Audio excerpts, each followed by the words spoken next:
Hello everyone, this is Michael Johnson for my latest video blog.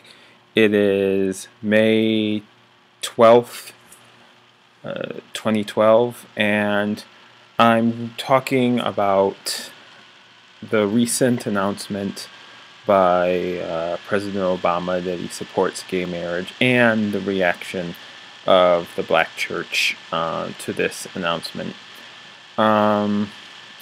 So it's been obviously divided. Some people are praising the decision. Others are uttering words of condemnation to the president. So I'm going to just give my take on this. Obviously there is a huge scriptural component to the subject of gay marriage, and there are some that feel that the president is not properly keeping the scriptures in mind by announcing his support for gay marriage, or more accurately announcing his support for the idea that gay marriage is legal. There is a difference there between, hey, I approve of gay marriage, I think it's perfectly fine, and I think gay marriage should be legal. One is the former is a statement that of moral correctness, while the latter is a statement of individual freedom. Whether someone should have the freedom to do it, even though I may not necessarily agree with it.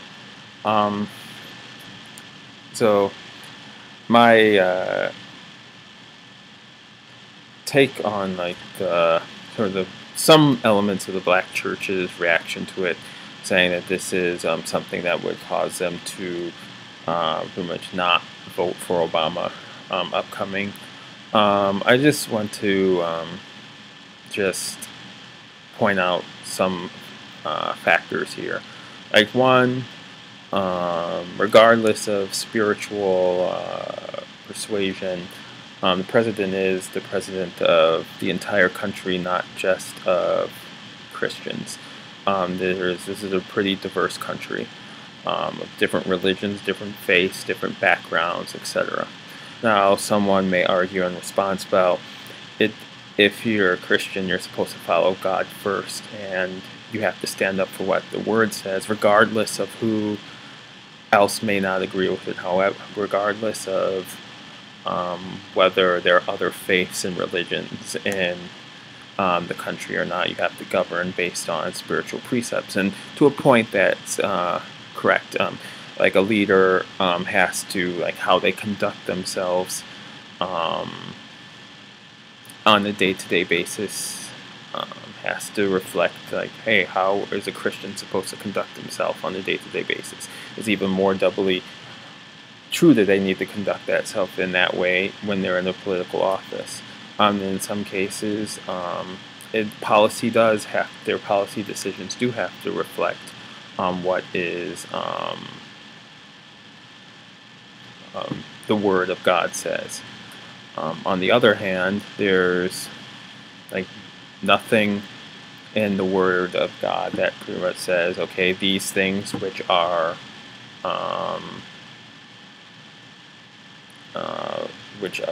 deemed unrighteous by the Word, use the power of government to prevent people from doing them. It doesn't say that. It does say that we're supposed to evangelize. We are supposed to preach when we bring people into the kingdom, and pretty much the accountability standards we use these as the accountability standards, but it doesn't say, okay, use our control of government to force this as a matter of law, regardless of people are going into Christianity or not. A large portion of pretty much a whole lot of things that are, I would say, unrighteous is the church's responsibility to get the message out and engage in the discipleship with the members and espouse the message to non-members about these things. It's not proper for us to say, okay, now that we have politicians in office, we'll have the politicians do our work for us, and just legislate it. It doesn't work like that. And I guess many of us, or as many of some people in the church, crave a leadership that's based on the Word of God. You really have to think about, is that what they really want? Just look at recorded history. Almost every time that someone has tried to govern with theological principle is resulted in abuses and disaster. Do we really want to repeat that in the modern era in the United States? There's also the factor of that, hey, someone like that's a pretty much true Christian, let's just put it nicely, that's in office, that would be in the political office of the President of the United States. In order to actually govern according to what is Christ's righteousness, you have to be an extraordinary person. You have to have judgment and ability far greater than any of the people that would potentially be condemning him for supporting gay marriage. He has to be able to both carry himself in a Christ-like manner daily, while at the same time not doing many of the abuses that have been the case in any time someone tried to govern theologically in recorded history. And just given the attitudes of people that are disagreeing with this decision to support gay marriage, like if I would imagine if they were in power, that things would be the same bad things that have happened in the past. Anytime theological leaders have attempted to govern society based on theological precepts, would happen. I'm not sensing a whole lot of spiritual maturity from a lot of the people that are dismissing President Obama for making this decision. I'm not really going to get into a whole issue of whether talking about what the Word has to say about whether gay marriage is right or wrong. It's not really the topic of this blog. What it is about is just want to say, hey, are you going to potentially dismiss Obama, not vote for Obama, who, despite whatever attitudes he has regarding gay marriage, is probably more spiritually righteous, more mature, more compassionate than probably the overwhelming majority of people that would be dismissing him because he supports gay marriage. Would you really want to dismiss Mr. Obama and get someone who, hey, has a biblically correct position on gay marriage, but is lacking in so many other categories that will have very much a disaster as an administration and make the country a bad place to live. Like the whole phrase, you reap what you sow, comes into mind here. Like if you're so gung-ho about opposing gay marriage while at the same time being able to overlook so many other bad attributes that could seriously hurt many people, including the church itself. Just have to ask you, would that really be worth it? Getting rid of someone that has good qualities, has his head on straight in regards to just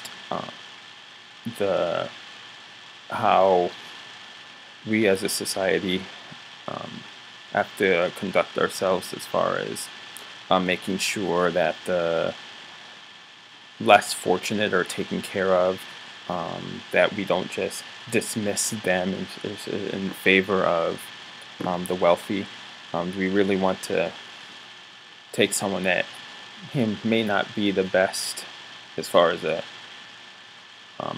for all of his policies, but does have his head on straight, and replace him with someone like a Santorum or a Huckabee that pretty much may have a position on gay marriage that you approve of, but is lacking in so many other qualifications and qualities that he would make a horrible leader.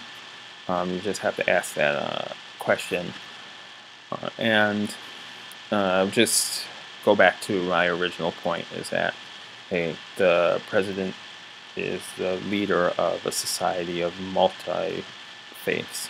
And even though the precepts of the spiritual, the Word of God have to people must be in his heart and mind while he governs, he also has to make sure that in doing that he doesn't himself do unchristlike things to the people in his society, especially those that don't follow the Christian faith. Many of the abuses that have taken place in the past have been committed by people that had the best of intentions of, hey, I'm going to take the Word of God and apply it to how I govern, and it's resulted in disaster.